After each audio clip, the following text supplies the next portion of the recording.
नमस्कार, जनतंत्र टीवी में आप सभी का बहुत स्वागत है। मैं गरिमा श्रीवास्तव आपके साथ।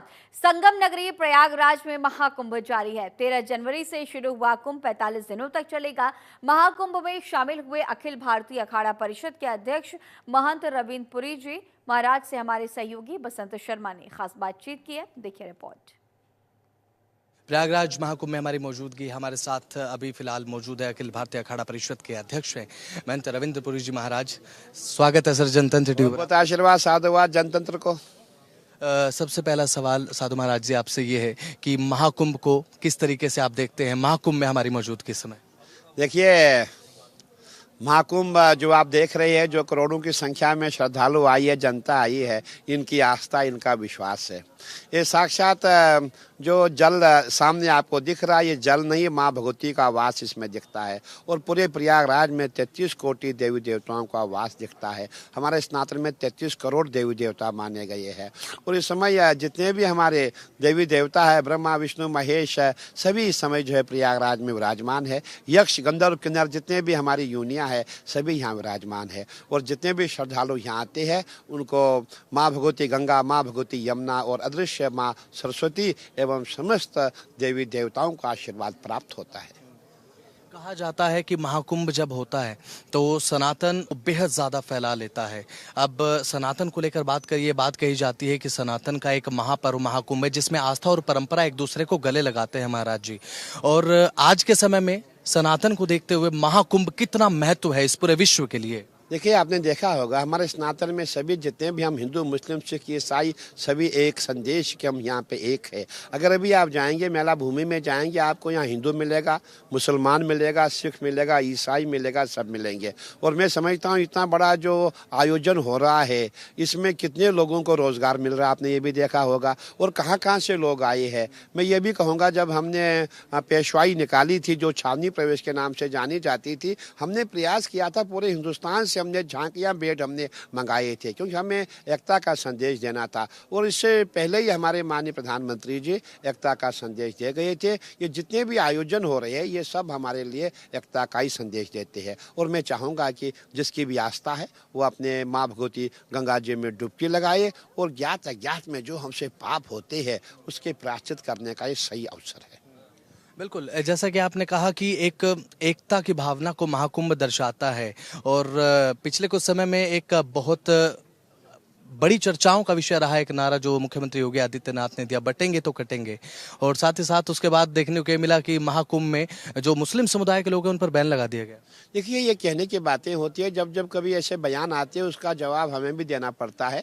हमने भी कहा था यहाँ किसी मुस्लिम की दुकान नहीं लगेगी। जब मैं परसों यहाँ से बाहर निकला, देखला यहाँ तो अयूब की भी दुकान है, रशीद की भी दुकान है, कमाल की भी दुकान है, जमाल की भी दुकान है। हमने कुछ नहीं कहा। देखिए, जब जो पॉलिटिकल लोग जब बात करते हैं, जब हमें धमकी बरेली से आई थी, तो कहने का तात्पर्य है हमें बिल्कुल, ये गरीब लोग हैं, इनसे कोई राग द्वेष नहीं है। यही तो मंदिर बनाते हैं, ये जो बाहर बैठे हैं ये लोग मंदिर बनाते हैं। वो बड़े बड़े जो मंदिरों की गुम्बद यहीं बनाते हैं, जितने भी कार्य यहीं लोग करते हैं। हमें इनसे बैर नहीं है। जो बड़े बड़े इनके कट्टरपंथी बैठे हुए हैं, वो बोलते थूक बैठा इनको हिंदुओं को पिला, पेशाब करके हिंदुओं को पिला। वो सनातन को बदनाम करना चाहते, सनातन को मिटाना चाहते। हमें खतरा उनसे है, ये गरीब जनता से नहीं। ये हमारे भाई है, ये हमारे साथ काम करते हैं। हमारे मंदिर मठ कौन बनाता है?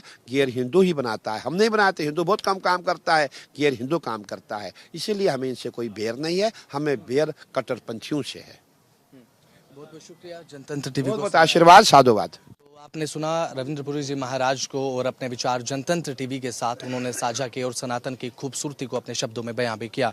वीडियो जर्नलिस्ट लक्ष्मण मिश्रा के साथ मैं बसंत शर्मा, जनतंत्र टीवी, प्रयागराज महाकुंभ।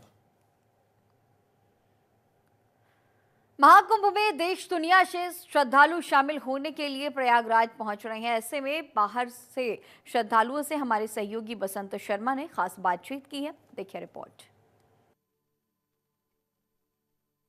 इस समय तीर्थराज प्रयागराज में हमारी मौजूदगी है और साथ ही साथ हमारे साथ विदेशी मेहमान भी हैं, भारत से ताल्लुक रखते हैं। बातचीत करेंगे महाकुंभ में शामिल होने के बाद कैसा इन्हें लग रहा है। सर, कहाँ से आप आए हैं? हम अमेरिका में रहते हैं, बॉस्टन के पास। और हर साल इंडिया आते हैं 2 महीने के लिए सर्दियों के टाइम पे, क्योंकि मौसम भी होता है। महाकुंभ में आस्था की महानगरी प्रयागराज को कहते हैं, कैसा लगा यहाँ पर आने के बाद? यहाँ पे कई सारी फीलिंग्स हैं। एक तो यहाँ पे इतने लोगों को जिनके मन में everyone has the same spirituality. इतने सारे लोग एक ही मन में विचार लेके यहाँ एकत्रित हुए हैं। और उसमें एक और बात है कि ये कुंभ का मेला ऋग्वेदा में लिखा हुआ है, यानी 5000 साल से पुराना वही रीति रिवाज चलता आ रहा है। और उससे ये पता चलता है कि हमारा जो सनातन धर्म है कितना एस्टेब्लिश्ड है। लोग बाकी धर्मों में घबरा जाते हैं कि हमारा धर्म। बिल्कुल। अभी आपकी पत्नी, जैसा कि हमें बताया, जर्मनी से है और साथ ही साथ बातचीत करते हैं। Ma'am, where are you from? I'm from Germany. And what do you want to convey to our audience? It's fantastic here. Come and visit. What are your views about the Prayagraj and this Mahakumbh, ma'am? It is overwhelming for a foreigner, but it's also very peaceful, very generous, very encompassing for everybody. तो इनका ये कहना है कि महाकुंभ में आकर एक अच्छी अनुभूति इन्हें हो रही है और साथ ही वेल मैनेज्ड है, और साथ ही इनकी तरफ से कहा गया कि सो प्लीजेंट, यानी कि एक अच्छा व्यवहार सभी की तरफ से किया जा रहा है। और साथ ही बातचीत करते हैं। सर, व्यवस्थाएं आपको कैसी लगी हैं यहाँ पर? जैसा कि यहाँ पर 45 करोड़ से ज़्यादा लोग यहाँ पर पहुँचेंगे, शामिल होंगे इस आस्था के महापर्व में, व्यवस्थाएं कैसी हैं? वो तो बहुत ही कमाल की हैं, क्योंकि परसों ही मैं न्यूयॉर्क टाइम्स में एक आर्टिकल पढ़ रहा था और लोगों को यकीन नहीं होता कि यहाँ रोज 10 मिलियन लोग अंदर और बाहर जा रहे हैं। आप देख सकते हैं, बिल्कुल शांत है वातावरण, इतने सारे ब्रिजेस बना रखे हैं, इतने सारे टॉयलेट्स हैं और पीने के पानी की व्यवस्था है। क्राउड कंट्रोल बहुत ही कमाल का। इतने सारे लोग, अब हम रेलवे स्टेशन से आ रहे हैं, इतनी भीड़, लेकिन फिर भी कोई धक्का मुक्की नहीं है। क्राउड कंट्रोल कमाल का है कि यहाँ पर इतने करोड़ों लोग आ रहे हैं और इसके लिए प्रशासन की तारीफ बनती भी है। आस्था का महापर्व पूरे तरीके से सजा हुआ है और आस्था का रस प्रयागराज में बराबर देखने को मिल रहा है। वीडियो जर्नलिस्ट लक्ष्मण मिश्रा के साथ मैं बसंत शर्मा, जनतंत्र टीवी, प्रयागराज महाकुंभ। महाकुंभ में शामिल होने के लिए सभी 13 अखाड़े संगम नगरी प्रयागराज में मौजूद हैं। अखाड़ों की जो धर्म ध्वजा होती है वो हर अखाड़े के लिए बहुत महत्व रखती है। महाकुंभ में मौजूद पर श्री निरंजनी ने विशाल धर्म ध्वजा स्थापित भी की है, जो कि बेहद महत्वपूर्ण मानी जाती है। इसी पर देखिए हमारी रिपोर्ट। समय हम मौजूद हैं धर्मराज तीर्थराज प्रयागराज में। हमारी मौजूदगी है पंचायती अखाड़ा श्री निरंजनी में और बीच में हम मौजूद हैं। और यहाँ पर आप देख सकते हैं जिस तरीके से यहाँ पर ये ध्वजा लगा हुआ है, इसे धर्म ध्वजा कहा जाता है।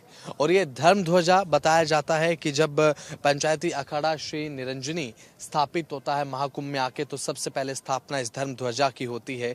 और साथ ही साथ ये जो ध्वजा है काफ़ी महत्वपूर्ण अखाड़े के लिए उसकी धर्म ध्वजा होती है और ये पूजा स्थल भी है। कैमरामैन से कहूँगा एक बार दिखाइए, ये जो पूजा स्थल है यहाँ पर आप देख सकते हैं कि धर्म ध्वजा के चारों तरफ ये जो मटके रखे हुए हैं, घड़े रखे हुए हैं। ये बताया जाता है कि जब कोई अमृत स्नान त्रिवेणी के इस संगम में होता है तो इन घड़ों में वो अमृत रूपी जल लाया जाता है, यहाँ पर पूजा की जाती है और भगवान शिव का जलाभिषेक भी किया जाता है। तो यहाँ पर एक शिवलिंग भी आप देख सकते हैं जिसे सजाया गया है, जिस पर आप एक गेंदे के फूल की माला भी देख सकते हैं और रुद्राक्ष से इस पूरे शिवलिंग की स्थापना यहाँ पर की गई है। और इसके चारों तरफ आप, और ये खूबसूरत पूजा स्थल है जो कि पंचायती अखाड़ा श्री निरंजनी की तरफ से यहाँ पर बनाया गया है। हर महाकुंभ में देखने को मिलता है, जहाँ भी महाकुंभ का आयोजन होता है, जहाँ भी जब अखाड़ा स्थापित किया जाता है, जमीन दी जाती है, तो सबसे पहले अगर ध्वजा की स्थापना होती है तो वो यही धर्म ध्वजा हर अखाड़े के लिए महत्वपूर्ण होती है। घड़ों को आप देख सकते हैं और जो अमृत स्नान का जो जल होता है वो इनमें भरा जाता है। उसके बाद जो यहाँ पर भक्त आते हैं, पूजा में शामिल होते हैं, तो ये जल थोड़ा थोड़ा करके सभी भक्तों को वितरित किया जाता है। यहाँ पर एक भगवान शिव का छोटा सा मंदिर भी बनाया गया है। बड़ा खूबसूरत, अलौकिक और अद्भुत ये मंदिर है। और साथ ही ये पूरी संस्कृति अपने आप में वो सब कुछ बयां करती है जो एक सनातनिक मेले, जिसे महाकुंभ की उपाधि प्राप्त है, महाकुंभ जिसे कहा जाता है, ये बयां करने के लिए बेहद ज़्यादा काफ़ी है कि भारतीय संस्कृति कितनी खूबसूरत है और भारतीय परंपराएं और आस्था कितनी खूबसूरत है। वो यहाँ पर पंचायती अखाड़ा श्री निरंजनी में हमें देखने को मिला है पूजा स्थल के रूप में। वीडियो जर्नलिस्ट लक्ष्मण मिश्रा के साथ मैं बसंत शर्मा, जनतंत्र टीवी, प्रयागराज महाकुंभ।